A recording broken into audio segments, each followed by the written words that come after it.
اصل کہانی جو ہے نا وہ اس طرح ہے کہ انسان اپنے جو یعنی انسان موت سے پہلے جو پیارے نبی نے صدا لگائی اور بس اسی کے مطابق اپنا سب کچھ کر دے اور سب کچھ بلا دے، اپنے غصے کو بھی اور اپنی نا خودی اور نہ سب کچھ ختم ہو جائے، تو یہ ایک عجیب انقلاب پیدا ہو جاتا ہے اور اللہ کا رنگ ان کو مل جاتا ہے۔ سوچ کے مرنا تو بہت آسان ہے، اور ہم مر کے مرتے ہیں اور جی کے مرتے ہیں۔ یہ راز اسے سمجھایا گیا، وہ جو یعنی سائل نے کلمہ پڑھا، چادر بچھائی اور مر گیا۔ یہ بھی ہمارے تبریزی شمس تھے ملتان والا کچھ قصہ ہے۔ اور اسی طرح ایک آدمی نے طوطا رکھا ہوا تھا، طوطا باتیں کرتا تھا۔ اس آدمی نے کہا کہ میں دور کے سفر پر چلا ہوں، وہاں سے کوئی چیز منگوانی ہو، تو طوطے کو کہا کہ بتا تمہارے لیے کیا لاؤں۔ طوطے نے کہا وہاں تو طوطوں کا جنگل ہے، وہاں ہمارے گروہ رہتے ہیں، ہمارے ساتھی رہتے ہیں، وہاں جانا اور گروہ طوطوں کو میرا سلام کہنا، اور کہنا کہ ایک غلام طوطا پنجرے میں رہنے والا، غلامی میں پابند، آپ کے آزاد طوطوں کو سلام کرتا ہے، آپ کی آزادیوں کو سلام کہتا ہے۔ سوداگر وہاں پہنچا اور اس نے جا کر یہ پیغام دیا جنگل والے طوطوں کو۔ اچانک جنگل میں پھڑ پھڑ کے آواز آئی، ایک طوطا گرا، دوسرا گرا، پھر سارا جنگل ہی طوطوں سے بھر گیا اور سارے طوطے مر گئے تھے۔ سوداگر بڑا حیران کہ یہ پیغام کیا تھا، قیامت ہی تھی، اداس ہو کے چلا آیا۔ واپسی پر طوطے نے پوچھا میرا سلام دیا تھا؟ اس نے کہا بڑی اداس بات ہے، سلام تو میں نے پہنچا دیا، مگر تیرا گروہ مر گیا اور سارے چیلے بھی مر گئے۔ اتنا سننا تھا کہ وہ طوطا بھی مر گیا۔ سوداگر کو بڑا افسوس ہوا، اس نے مردے طوطے کو اٹھا کر باہر پھینک دیا۔ طوطا فوراً اڑ گیا اور جا کر شاخ پر بیٹھ گیا۔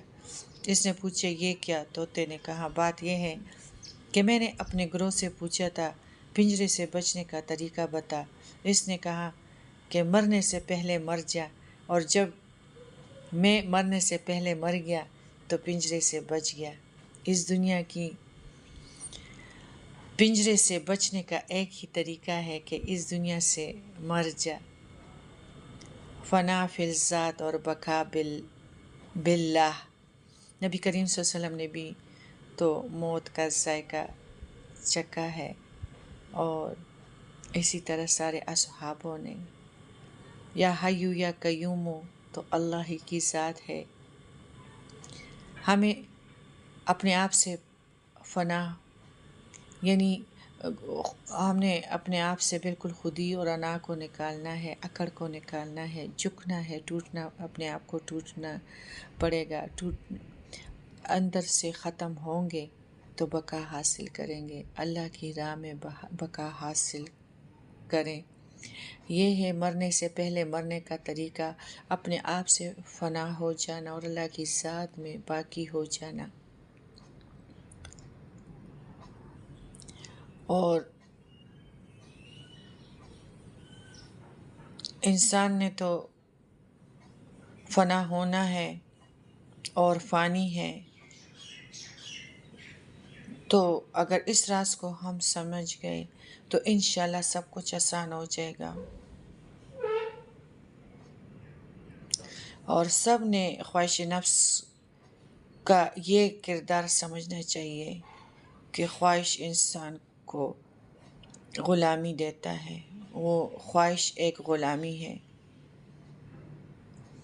اور اگر اس میں بیٹھیں گے اور اگر اس میں انا شامل کریں گے تو سب کچھ ختم ہو جائے گا، اللہ تعالیٰ سے تعلق ٹوٹ جائے گا۔ پیارے نبی کے سنتوں کو اختیار نہیں کر سکیں گے، کبھی شادیوں میں سب کچھ اپنی نیکیاں تباہ کریں گے، کبھی فوتگیوں میں اپنی نیکیاں تباہ کریں گے، کبھی اولاد کی محبت میں، کبھی گھروں کے بڑے بڑے گھر بنانے کے لیے آخرت تباہ کریں گے۔ تو اس سے اچھا ہے کہ یہی پیغام سنیں اور اسی سے اصل راستہ اختیار کریں۔ تو یہ اتنا مشکل نہیں ہے۔ بڑا مشکل تو تب ہے کہ ہم یہ کہیں کہ بس مرنا ہے ہی نہیں اور ان چیزوں کا پوچھنا ہے ہی نہیں، تو پھر بہت مشکل ہے۔ اگر ہمیں جواب دہ پہ یقین ہو کہ ہم نے جواب بھی دینا ہے قبر کی رات کو نزاع کی کڑیوں میں، تو بس جس کو یہ راز مل گیا تو وہ سمجھ گیا اور پھر وہ مر گیا، اور جس نے نہ سمجھا تو پھر وہ مارا گیا، تباہ ہو گیا، ہلاک ہو گیا۔ بات صرف اتنی سی ہے، اس سے پہلے کہ ہم مارے جائیں، ہم مریں گے تو اپنی خوشیوں کی طرف انشاءاللہ واپس جائیں گے۔